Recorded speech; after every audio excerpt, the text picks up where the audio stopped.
For Famidaily, I always try to check out what the general opinion of a game is in Japan. Okay, by 1990, a lot of games are flying under the radar, only remembered by the most dedicated of Famicom players. But sometimes a game that isn't really known outside of Japan has quite a following there.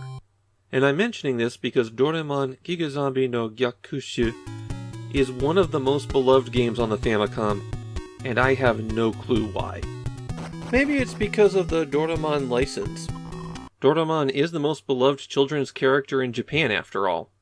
The earless robotic cat that was sent back in time with a host of wacky inventions to make sure that his owner's ancestor didn't grow up to be a loser is absurdly popular. In fact, Hudson released a Doraemon game on Famicom already. It was also a wildly popular game despite not being very good. This Doraemon game is an RPG, and you know what that means? Copying just about everything from Dragon Quest. Before I get into the game though, I need to point out that this is the first Famicom game by Red. They're going to develop a lot of things that have a following in Japan, like the Sakura Taisen series. In the West, they're best known for the PC Genjin series, or Bonk's Adventure. The plot of the game acts as a successor to several Doraemon movies. The Giga Zombie of the title is the villain of Doraemon Nobita no Nippon Tanjo, or Nobita and the Birth of Japan. Over the course of the game, you'll actually visit the worlds of several Doraemon movies.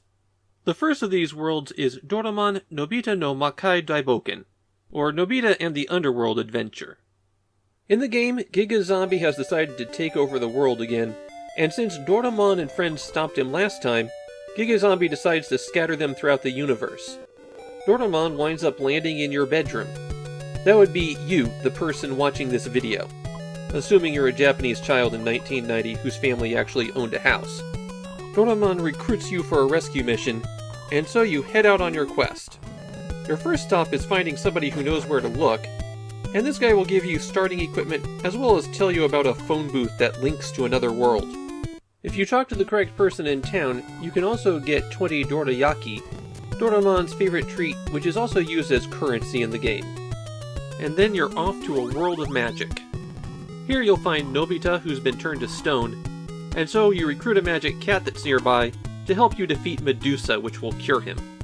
As you'd expect, while you explore you hit the A button to bring up a menu, and while some of the options are familiar, talk, search, use item, equip, there's also an option for Doraemon.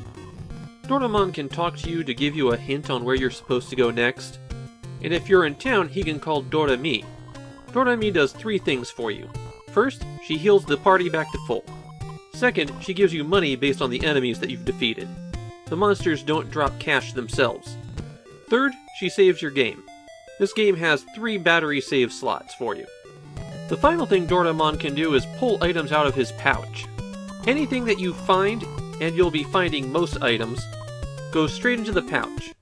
So you can use them here, or you can hand them over to somebody's personal inventory.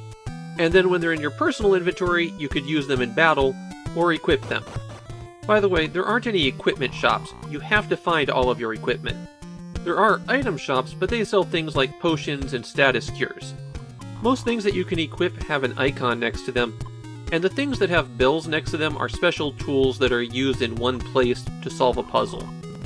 When you leave town and start exploring, you'll encounter monsters, and your options here are the standard fight, defend, use an item, use a spell, or run away. Use a spell seems kind of weird with the sci-fi nature of Doraemon, but the first part of the game takes place in a magic kingdom. As far as I could tell, the game did not require much grinding. I had to get over the level 1 hump, which took 3 fights.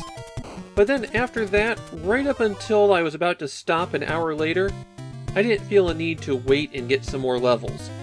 At the very end of my time, I had 1 battle with a monster that I couldn't have taken on twice.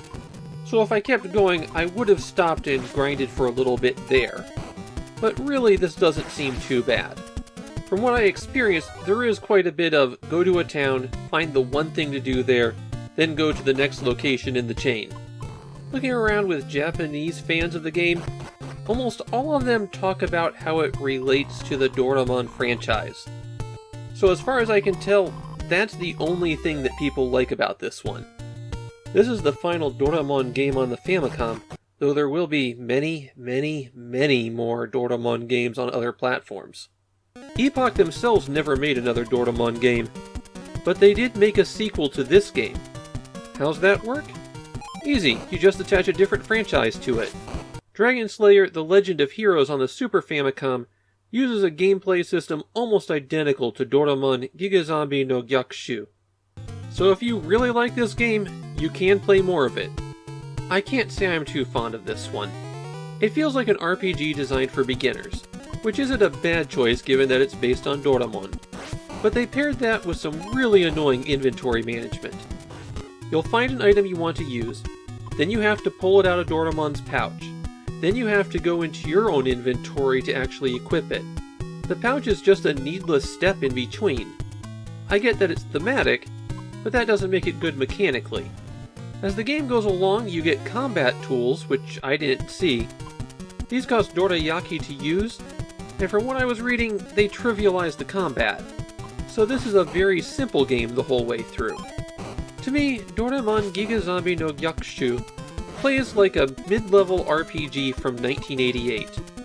But it's 1990 now. Or then. There's RPGs with a lot more interesting design and a lot more polish to them. All this game has going for it is that license.